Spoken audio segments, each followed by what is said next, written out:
प्रगति देखिए, मध्य प्रदेश में बीजेपी सभी 29 सीटों पर फिलहाल बढ़त बनाए हुए। बड़ी खबर आपको बता रहे हैं, इलेक्शन ब्रेकिंग इस वक्त की मध्य प्रदेश में बीजेपी सभी सीटों पर आगे चल रही है। मध्य प्रदेश में लगातार सभी 29 की 29 सीटों पर भारतीय जनता पार्टी अपना कब्जा बरकरार बनाए हुए शुरुआती रुझानों में सामने यही आ रहा है।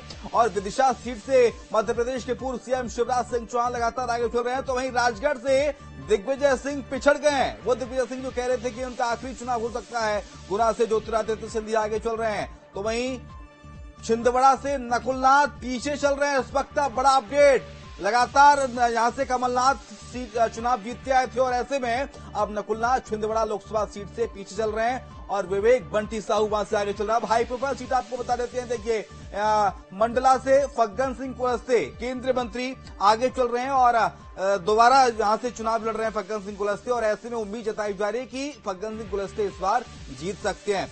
गांधीनगर से अमित शाह जीत गए हैं। बड़ा अपडेट इस वक्त आपको दे रहे हैं। 3,60,000 वोटों से अमित शाह ने जीत दर्ज की है।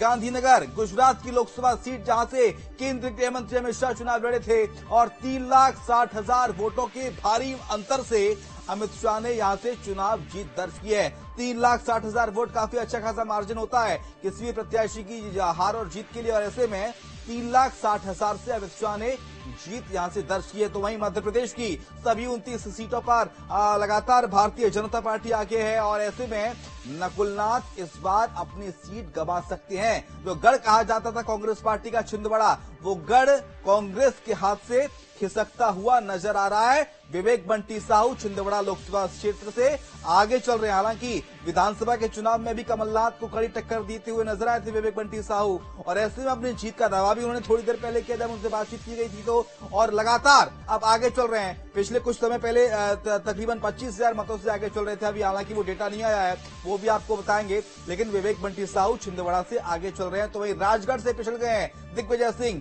वीडी शर्मा खजुराहो लोकसभा क्षेत्र, यहां से विष्णुदत्त शर्मा आगे चल रहे हैं और ऐसे में खजुराहो में बीजेपी वीडी शर्मा के आगे चलना ये बताता है कि वो चुनाव जीत सकते हैं। आगे करते थे राहुल सिंह लोधी दमोह से, तो वहीं राहुल लोधी वर्सेस तरवर लोधी यहाँ पर मुकाबला था और राहुल लोधी पहली बार लोकसभा का चुनाव लड़ रहे हैं। इससे पहले विधानसभा का चुनाव लड़ चुके हैं, कांग्रेस छोड़ के बीजेपी में आए हैं। राहुल लोधी दमोह लोकसभा क्षेत्र से आगे चल रहे हैं। दमोह की बात कर लेते हैं दूसरे लोकसभा क्षेत्र की। देखिए, ये टीकमगढ़ से वीरेंद्र खटीक केंद्रीय मंत्री, बेहद ही सरल स्वभाव के नेता माने जाते हैं, वो आगे चल रहे हैं और वीरेंद्र खटीक के बारे में कहा जाता है कि लोगों से बहुत कनेक्टिंग है, बहुत जुड़ाव रहता है इनका। वीरेंद्र खटीक की बात कर लेते हैं। भिंड लोकसभा क्षेत्र से जहां पर मौजूदा सांसद संध्या राय को बीजेपी ने प्रत्याशी बनाया था और संध्या राय आगे चल रही हैं।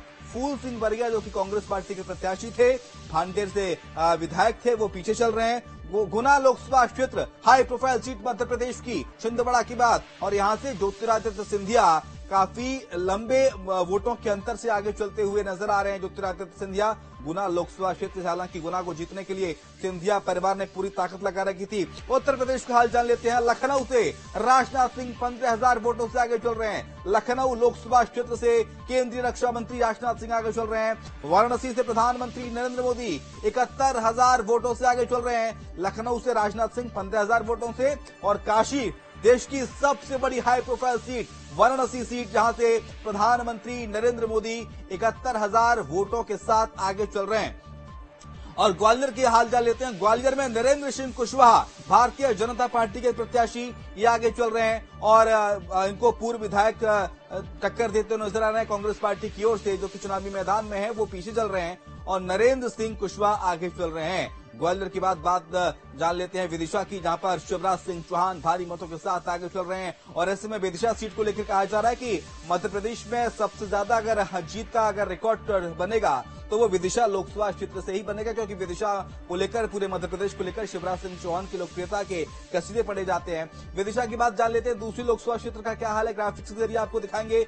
देखिए, ये भोपाल लोकसभा क्षेत्र, यहाँ से आलोक शर्मा जो कि महापौर रह चुके हैं भोपाल में, वो चुनावी मैदान में ताल ठोक रहे हैं और आलोक शर्मा यहां से जीतते हुए नजर आ रहे हैं। शुरुआती रुझानों में आलोक शर्मा भारी मतों के साथ आगे चल रहे हैं। तो वही बात कर लेते हैं उज्जैन की, जहां से अनिल फिरोजिया मौजूदा सांसद हैं उज्जैन के अनिल फिरोजिया, और बीजेपी ने पुनः उन पर भरोसा जताया और अनिल फिरोजिया भी उज्जैन लोकसभा क्षेत्र से आगे चल रहे हैं उज्जैन के बाद हाल जान लेते हैं दूसरे लोकसभा क्षेत्र का, जहां से इंदौर शंकर लालवानी भारतीय जनता पार्टी के मौजूदा सांसद सुमित्रा महाजन की बेहद करीबी